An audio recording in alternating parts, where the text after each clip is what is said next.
China still boasts of the world's most skewed sex ratio at birth, at around 114 males born for every 100 females as of 2019. That means there are about 30 million more men in the country than women.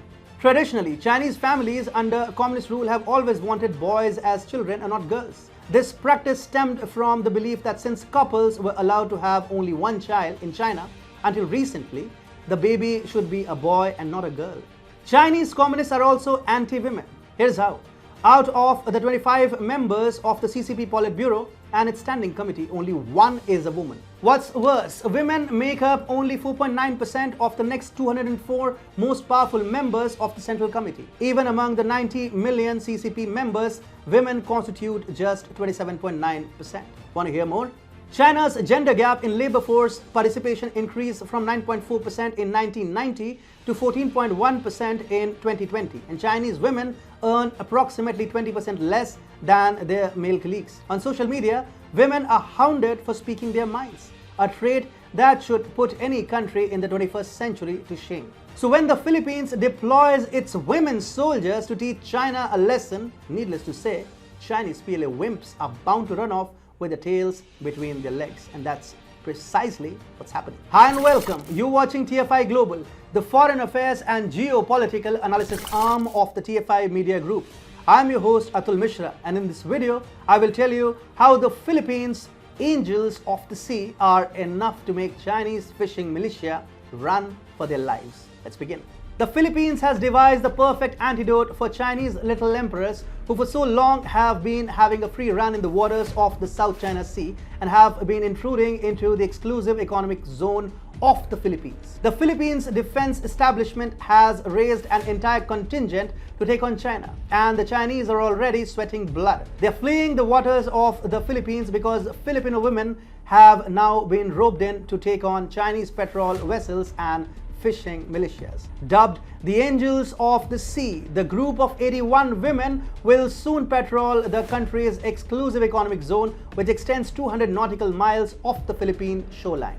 Vice Admiral Leopoldo Laroya, the Philippines Coast Guard chief, said the Angels of the Sea will become the voice of a peaceful and rules-based order at sea, especially in our country's sensitive maritime frontiers. Philippine officials have said that the women have been recruited under the belief that they would be better suited at repelling unwelcome foreign vessels and de-escalating a potential geopolitical crisis because their voices would remind the Chinese of their wives or mothers. What these women patrollers have ended up doing is embarrassing China's militias and Coast Guard sepoys, apart from scaring the living daylights out of them. In April this year, the Angels of the Sea first swung into action as they drove Chinese vessels out of their country's waters simply by speaking to them in a stern tone. The Chinese fishing boats with militias housed inside were deep in Philippine waters near a speck of coral reef known as Sabina Shoal. They bore no official markings, but their blue hulls of reinforced steel used to ram other vessels were a clear sign that they were Chinese maritime militia. Soon a Philippine Coast Guard ship approached the Chinese vessels. A woman's voice lifted through the crackle of a radio. "This is Philippine Coast Guard. You are within Philippine Exclusive Economic Zone. You are requested to provide the following: name of the vessel, intention, last and next port of call." Within a span of moments, all 7 Chinese boats pulled up anchor and sailed to other waters.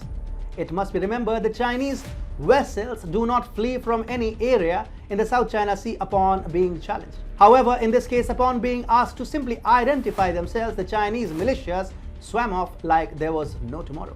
Video of the incident of a Filipino woman driving away Chinese militia forces spread like wildfire in the Philippines. The radio operator Ensign Gretch Mary Aquario was hailed a hero on social media and lauded in local news reports as the woman who made the Chinese ships go away. One Philippine citizen responding to an interview with Aquario in the Philippine Daily Inquirer said she's got more balls than the Philippine president.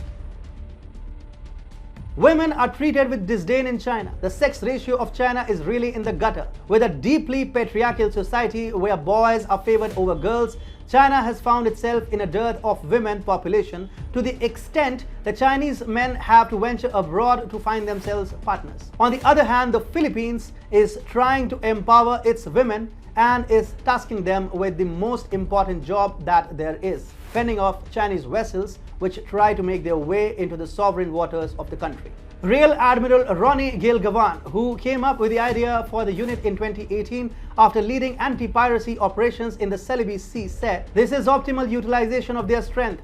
There are things that only women can do. Crisis management is one of them." In early May, only days after Aquario repelled the Chinese boats in Sabina Shoal, Philippine Foreign Secretary Teodoro Locsin Jr. had famously lashed out in a tweet telling China to get the of the South China Sea, and had also likened the communist nation with an ugly oaf. President Rodrigo Duterte of the Philippines rose to power in 2016, banking on his vivid anti-China rhetoric. The past 5 years of his presidency, however, have led to a depreciation of bilateral and diplomatic ties between the Philippines and the United States. It has been Duterte's concerted effort to toe China's line on all issues, almost always at the expense of Philippines' security. But Duterte is about to retire, and the Philippines defense establishment is already running the show. The Philippines defense establishment, comprising of the military and top security officials, find themselves at odds with their country's president. It has ensured that its ties with the US military and Pentagon continue to flourish. There are many reasons why the military establishment of the Philippines is keen to retain its strong ties with the United States. First, the Philippine military benefits from regular training and capacity building exercise with US forces. Washington has delivered $765 million worth of military aid to the Philippines since 2015, making the country the largest recipient of US military assistance in the Indo-Pacific region. Therefore, the defense establishment and the military of the Philippines have had to take matters into their own hands. They are very well aware of China's predatory ambitions and realize that the United States is their best shot at trying to ward off a Chinese invasion. China, with the exit of Rodrigo Duterte, is about to face the rise of a Philippines it has not known before. This Philippines will strive to grow stronger and self-reliant with the help of its allies so that it can confidently take on Beijing. China considered the Philippines an insignificant country which was too small and too cute to cause Beijing any harm. But Beijing is beginning to see the reality now, and it is hardly amusing it.